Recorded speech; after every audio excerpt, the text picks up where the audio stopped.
Next topic है school awareness and school readiness. देखिए, awareness का मतलब क्या होता है और रेडीनेस का मतलब होता है, इसमें हम वही पढ़ने वाले हैं। इंक्लूसिव एजुकेशन जो होती है वो आजकल जो है बहुत पॉपुलर है कि भाई जो डिसेबल बच्चे हैं और नॉर्मल बच्चे हैं वो एक ही क्लासरूम के अंदर पढ़ रहे हैं, तो उसे कहा जाता है इंक्लूसिव क्लासरूम। इसमें सिर्फ जरूरी नहीं है कि एक नॉर्मल टीचर ही पढ़ाए आपको, इसमें स्पेशल एजुकेटर जो है वो भी एज अ टीम जो है नॉर्मल टीचर के साथ काम कर सकती है, तो वो कहलाया जाता है आपका इंक्लूसिव क्लासरूम।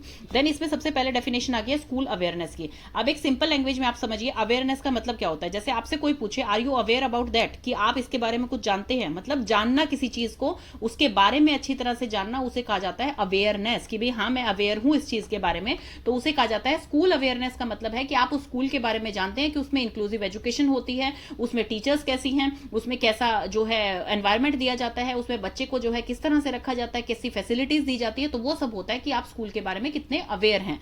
तो स्कूल अवेयरनेस की जैसे कैम्ब्रिज इंग्लिश डिक्शनरी ने एक डेफिनेशन दी थी, awareness means knowledge that something exists or understanding of a situation subject at present time based on the information और experience। कि भाई उस पर्टिकुलर चीज के बारे में नॉलेज होना कि भाई हाँ उसमें ऐसा होता है, ऐसी सिचुएशन है, ऐसी ऐसी चीजें उनके अंदर वहां पे, मतलब उसके बारे में सारी इंफॉर्मेशन होना, उसे कहा जाता है अवेयरनेस।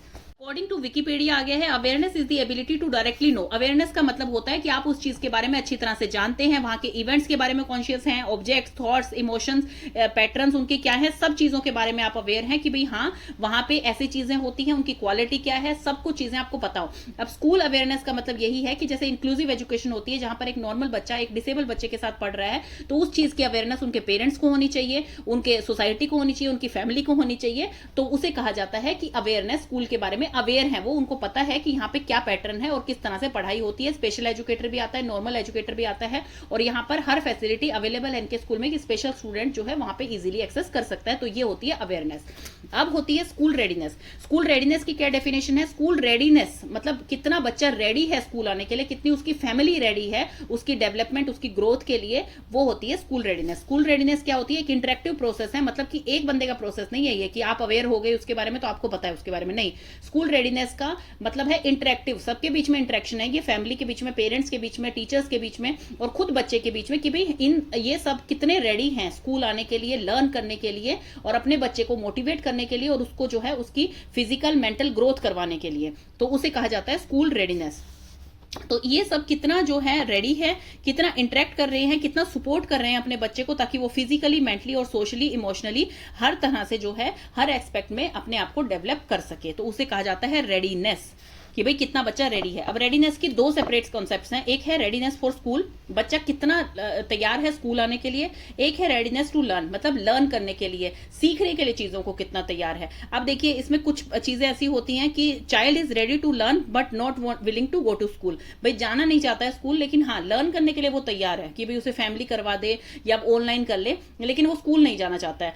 और कई बच्चे होते हैं they are willing to go to school but they are not ready to learn, तो वो मतलब जाना चाहते हैं स्कूल लेकिन उनको लर्न करने के लिए तैयार नहीं, उनको कॉन्सेप्ट समझ नहीं आते हैं, वो इस चीज में ये सोचते हैं कि भाई नहीं मैं नहीं कर पाऊंगा, मैं डिसेबल हूं या कुछ भी हूं, तो वो बच्चा जो है वो लर्न करने के लिए तैयार नहीं है लेकिन स्कूल जाना उसे अच्छा लगता है। तो इसमें दोनों तरह के कॉन्सेप्ट हो सकते हैं।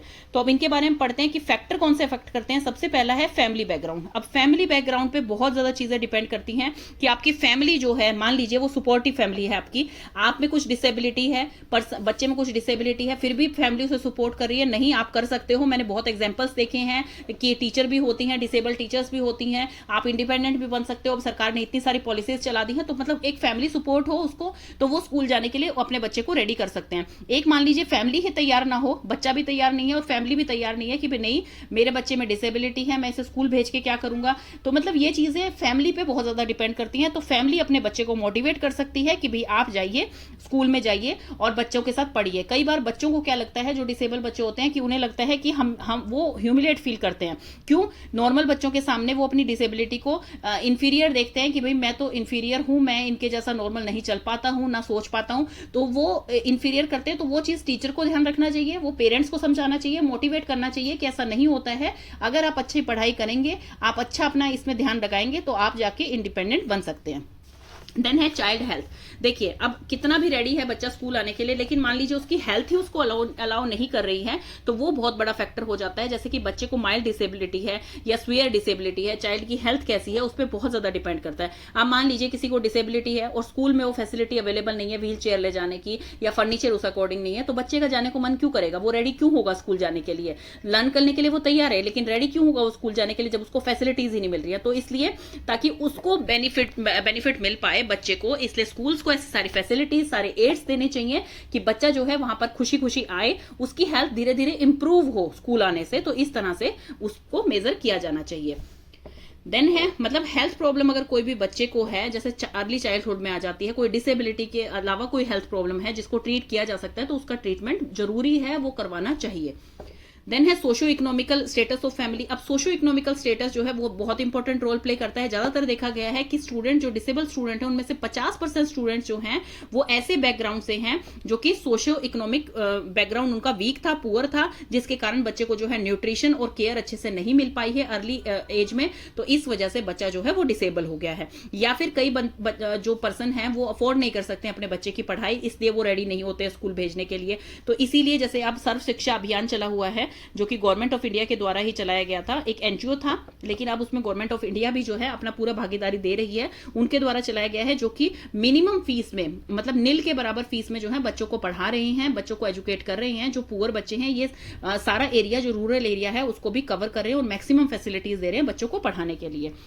तो ये होती है अवेयरनेस। जैसे सर्व शिक्षा अभियान के बारे में मैंने आपको बताया, ये मैंने आपको दी एक अवेयरनेस, और आप इसमें भेजेंगे या नहीं भेजेंगे अपने बच्चे को, वो है आपकी रेडीनेस कि आप कितने रेडी हैं, आपका बच्चा कितना रेडी है।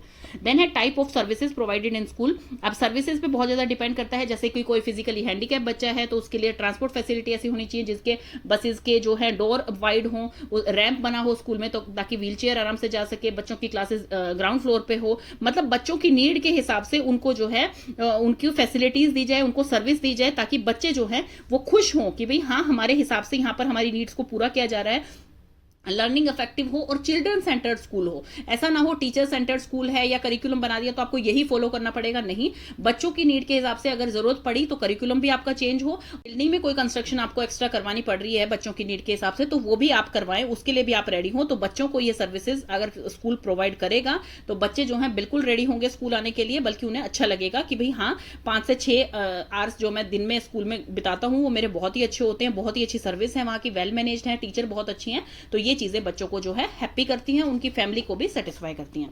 देन है क्लासरूम एनवायरनमेंट। अब इस चीज पे बहुत डिपेंड करता है, मान लीजिए डिसेबल बच्चे वहां पर बैठे हैं क्लासरूम में, जो है बच्चे उन्हें कुछ भी बोलते जा रहे हैं, नॉर्मल बच्चे, टीचर कुछ रिएक्ट नहीं कर रही है, टीचर जो है एक मतलब आकर पढ़ाकर चली गई है, तो ऐसा नहीं होना चाहिए। टीचर को जो है एक इस तरह का सपोर्टिव एनवायरनमेंट देना चाहिए, इवन उनके पीयर ग्रुप को भी सिखाना चाहिए, कि नॉर्मल बच्चों को भी सिखाना चाहिए कि आप इनकी इस तरह से हेल्प कर सकते हैं, हेल्प करने से ये होता है, मतलब उन्हें थोड़ी सी हर तरह की लर्निंग दे टीचर। जरूरी नहीं है कि उन्हें सिर्फ एक एकेडमिक लर्निंग दे, उनको सोशल बनाए बच्चों को, उनको इंटरेक्टिव क्लासरूम बनाए ताकि बच्चे जो हैं अपनी प्रॉब्लम्स शेयर कर पाए, उनको वार्म वेलकम दे डेली टीचर, ताकि उनको खुशी हो कि भाई हम आते हैं तो टीचर इतनी अच्छी तरह से हमारा वेलकम करती है, पॉजिटिव एटीट्यूड हो, नॉइस ना हो क्लास में ज्यादा। तो इस तरह से बच्चे जो हैं उस एनवायरनमेंट को बहुत पसंद करते हैं। इसके अलावा जो है कुछ फैक्टर जो हैं वो अफेक्ट करते हैं स्कूल रेडीनेस को, जैसे mothers level of education, mother कितनी पढ़ी हुई है, वो अपने बच्चों को कितना पढ़ाना चाहती है, उस पर डिपेंड करता है। फैमिली में जेंडर डिफरेंस कितने हैं, कि भाई कोई कहता है कि मैं बॉयज को तो पढ़ा दूंगा गर्ल्स को नहीं पढ़ाता हूं, तो किस तरह का फैमिली मतलब उनके जेंडर डिफरेंस होते हैं उनकी फैमिली में। फैमिली रेजिडेंस इन डिसएडवांटेजेस एरिया, मतलब कहां पर फैमिली का रेजिडेंस है, फैमिली रहती कहां पे है, कौन से एरिया में रहती है, कैसा सोसाइटी है वहां पे, कैसी उनकी थिंकिंग है वहां पर।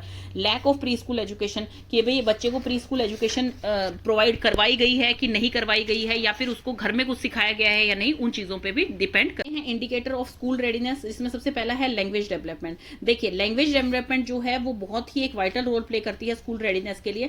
बच्चा धीरे धीरे जो है, मान लीजिए स्कूल में जा रहा है बच्चा और धीरे धीरे अपनी लैंग्वेज को डेवलप कर रहा है, तभी तो वो अपने आप को कम्युनिकेट कर पाएगा, तभी तो वो दूसरों को अपनी बात समझा पाएगा, तभी तो वो दूसरों के साथ जो है बातें शेयर कर पाएगा, अपनी क्वेरीज रख पाएगा, अपनी प्रॉब्लम्स रख पाएगा। तो इसलिए वोकैबुलरी वेल डेवलप्ड होती है जब स्कूल जाता है बच्चा, उसकी लैंग्वेज जो है वो डेवलप होती है और उसके स्किल्स डेवलप होते हैं इससे, कम्युनिकेशन के, के और अपनी प्रॉब्लम सॉल्विंग के इस तरह के स्किल्स डेवलप होते हैं। नेक्स्ट आ गया है social and emotional development. Social and emotional development जो है वो भी बच्चे के लिए बहुत ही इंपॉर्टेंट रोल प्ले करती है, जैसे कि उनकी लर्निंग कैसी हो रही है, वो कितने रेडी हैं स्कूल जाने के लिए, कितना कोऑपरेट कर रही हैं अदर बच्चे के साथ, कितना कोऑपरेट कर रहे हैं टीचर्स के साथ, कितना जो है वो अपने पीयर ग्रुप से कैसे बात करते हैं, कैसे इंटरेक्ट करते हैं, अपनी फैमिली से कैसे इंटरेक्ट करते हैं, ये सब आता है उनकी सोशल एंड इमोशनल डेवलपमेंट में।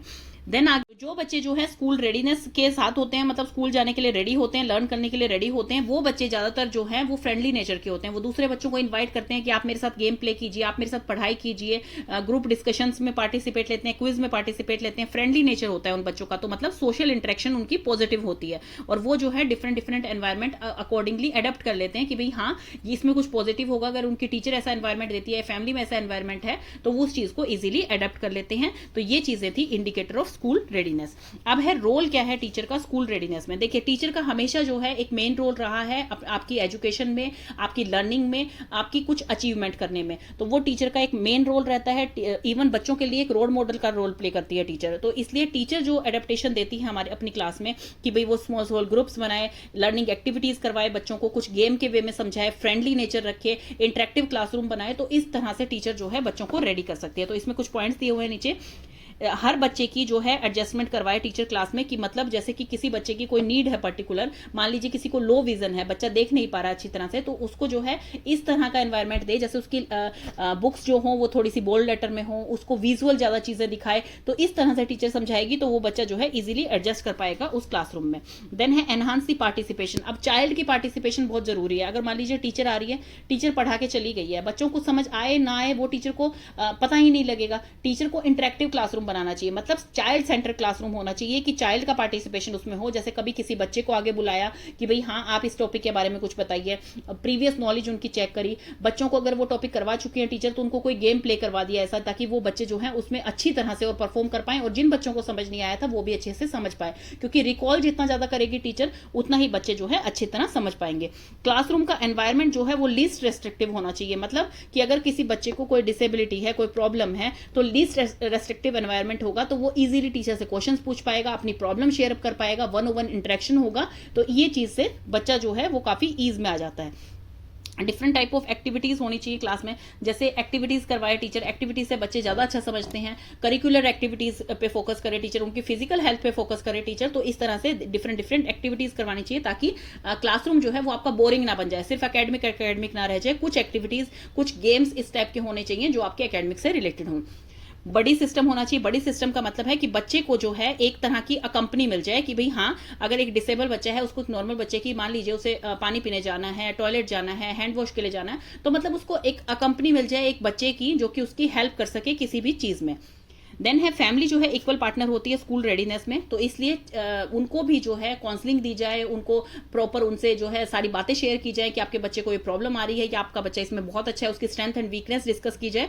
तो इस तरह से वो जो है वो भी आपकी हेल्प कर सकते हैं इसमें। एटीट्यूड और फैमिली जेस्चर होना चाहिए टीचर का। तो उससे क्या होता है, फ्रेंडली नेचर जब टीचर का होता है तो उससे बच्चे मोटिवेट होते हैं, उनसे क्वेश्चंस पूछने में डरते नहीं है, उनको अपनी प्रॉब्लम्स बताने में डरते नहीं है। तो इस तरह का टीचर को एक एटमोस्फेयर बनाना चाहिए क्लास में, ताकि बच्चे जो हैं वो स्कूल आने के लिए रेडी हो, लर्न करने के लिए रेडी हो, और उनको खुशी हो कि वो स्कूल आ रहे हैं, किसी के प्रेशर से स्कूल ना आए।